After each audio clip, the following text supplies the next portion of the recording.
ప్రభావతితో అయితే గట్టిగా అడుగుతూ ఉంటారు. "అడుగు నాన్న గట్టిగా అడుగు" అని బాలు అనేసరికి, "ఇల్లు అమ్మడానికి ఒప్పుకోదామని తాకట్టు పెట్టావా? ఏంటి ఆ డబ్బంతా ఏటిచేసావు? ఎందుకు ఆ డబ్బంతా ఇల్లు తాకట్టు పెట్టి ఎవరికిచ్చావు ఆ డబ్బు" అని గట్టిగా అడుగుతూ ఉంటాడు. "నాన్న అమ్మ ఇలా అయితే చెప్పదు నాన్న. కోర్టు బోనులో పెట్టి చెప్తే గానీ అమ్మ చెప్పదు" అని చెప్పేసైతే బాలు అయితే ఒక మంచాన్ని తీసుకొచ్చి నిల్చోబెడుతూ ఉంటాడు. ఇక కోర్టులోనే ఈ అమ్మ సంగతి తేల్చుకోవాలి అని బాలు అనేసరికి షాక్ అవుతూ ఉంటుంది ప్రభావతి. ఇక రోహిణి, మనోజ్ వాళ్ళు కూడా షాక్ అయ్యి అలా చూస్తూ ఉంటారు. ఏంటి ఇప్పుడు ఏంటి విషయం అనేది అనుకుంటూ ఉంటారు. ఇక రా అమ్మ మహాతల్లి ఇక్కడే నిల్చో అని చెప్పేసి అయితే నిల్చోబెడుతూ ఉంటాడు బాలు. అలా నిల్చోబెడితే ప్రభావతి అయితే అలా నిల్చొని, "ఏం చేసావు? ఆ డబ్బులు ఏం చేసావు చెప్పు" అని గట్టిగా అడుగుతూ ఉంటాడు వాళ్ళ నాన్న.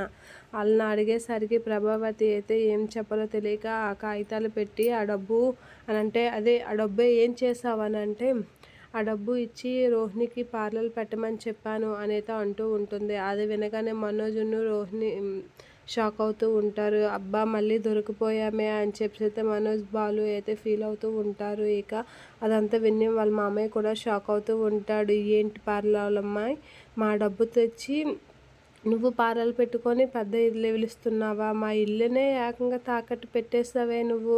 నీ మొగుడు ఇంటి సంపాదన ఏకం వెళ్ళి తారపోసాడు. ఇప్పుడు నువ్వు మా ఇల్లునే అమ్మేద్దామని చూస్తున్నావా? ఎంత మహానితల్లివమ్మా" అని చెప్పేసి అయితే మా బాలు అయితే రోహిణి దగ్గరికి వెళ్ళి అంటూ ఉంటాడు. ఆ మాటలకి రోహిణి, మనోజ్ ఏం చేయలేక అలా చూస్తూ ఉంటారు. ఇక బాలు ఆడిన మాటలకైతే రోహిణికి కోపం వచ్చినా ఏం చేయలేక అలా చూస్తూ ఉండిపోతూ ఉంటుంది.